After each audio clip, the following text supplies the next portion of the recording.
on Get Up, Jeff Saturday played with Peyton Manning, played on some really good football teams, thinks one of these Browns receivers is going to end up being a top 5 receiver in the league at the end of the season. Here's Jeff Saturday.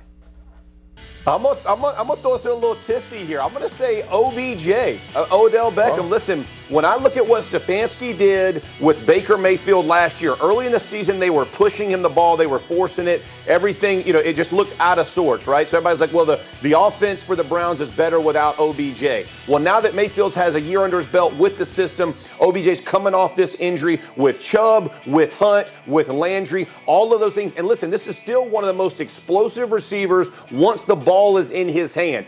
I think the progression for Mayfield actually helps OBJ, and he shocks the world. Listen, he's been humbled. He's been humbled the last few years. He understands it. I think he's getting back to the work that he had to do early in his career. I'm excited about what's going to happen in Cleveland with OBJ coming off this injury.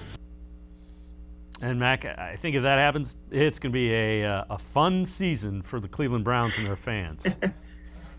Yeah, and that's the one key is that, this last year in the second half, obviously we saw Baker Mayfield take it to that next level, at least when it came to that offense, especially in that Tennessee Titans game where, he was pretty much flawless in that first half.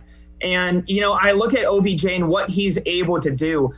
I just think that all of a sudden you have that offense, and obviously it was phenomenal last year. I think that it can be elite with Odell Beckham on the outside, and if he's able to, take that next step, like what Jeff had said, with Baker Mayfield taking that next step, all of a sudden that helps Odell, especially because Baker was able to, fit the ball into those tight spaces. He's able to, make those tough throws.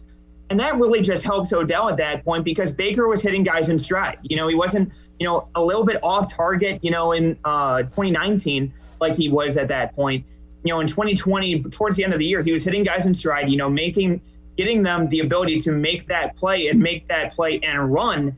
So, I do think that, Odell could be in that top 5 area, especially given his track record in the past. And if he's able to come back off this injury, I do think that he can vault himself into that top 5 area.